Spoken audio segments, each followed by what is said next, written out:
प्यारे बच्चों, सुप्रभात। आओ हिंदी व्याकरण और हिंदी भाषा सीखें कार्यक्रम में आप सबका हार्दिक स्वागत है। प्यारे बच्चों, आज की हमारी कविता है शाम एक किसान, जिसे NCERT द्वारा कक्षा 7वीं के पाठ्यक्रम में शामिल किया गया है। प्यारे बच्चों, शाम एक किसान कविता के कवि का नाम श्री सर्वेश्वर दयाल सक्सेना जी है। प्यारे बच्चों, आइए शाम एक किसान कविता की सप्रसंग व्याख्या प्रारंभ करते हैं।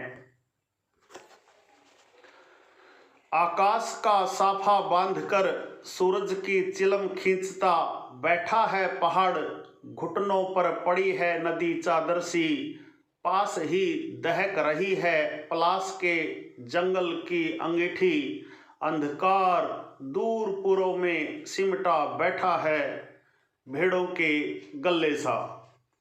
प्यारे बच्चों, इस पद्यांश की सप्रसंग व्याख्या प्रारंभ करने से पहले आइए इसके शब्दार्थ सीख लेते हैं। साफा, सिर पर बांधने वाली पगड़ी। चिलम, हुक्के के ऊपर रखने वाला मिट्टी का बर्तन जिसमें तंबाकू आदि रखकर उसके ऊपर आग रखी जाती है।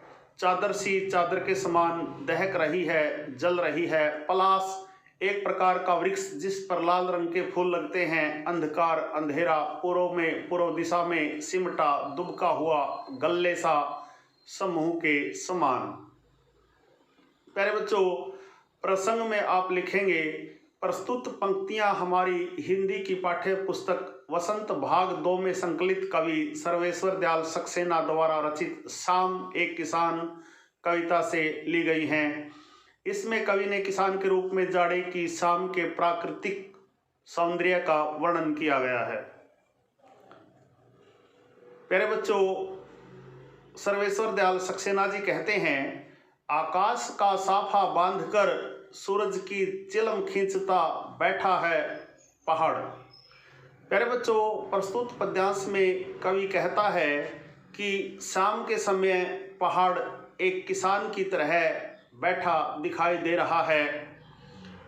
वह अपने सिर पर आकाश को साफे की तरह बांधे हुए है तथा सूर्य को चिलम की तरह पीता हुआ लग रहा है। घुटनों पर पड़ी है नदी चादर सी, पास ही दहक रही है पलाश के जंगल की अंगीठी। प्यारे बच्चों, आगे सक्सेना जी कहते हैं कि दूर नदी बहती हुई उसके घुटनों पर चादर के समान लग रही है। पास ही पलाश का जंगल है। इन पलाश के वृक्षों पर लगे लाल लाल फूल जलती हुई अंगीठी के समान लगते हैं।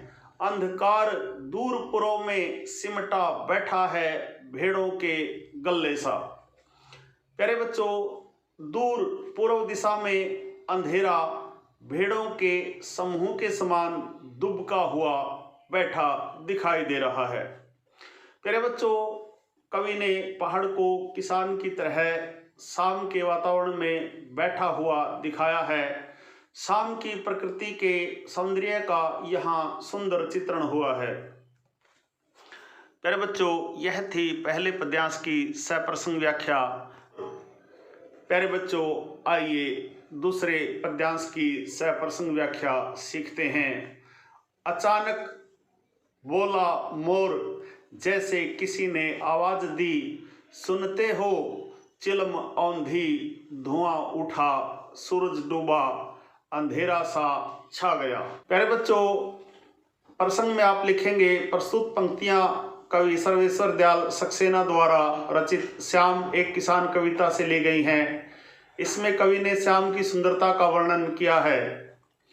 प्यारे बच्चों, इस पद्यांश का सरलार्थ देखिए। अचानक बोला मोर, जैसे किसी ने आवाज दी, सुनते हो।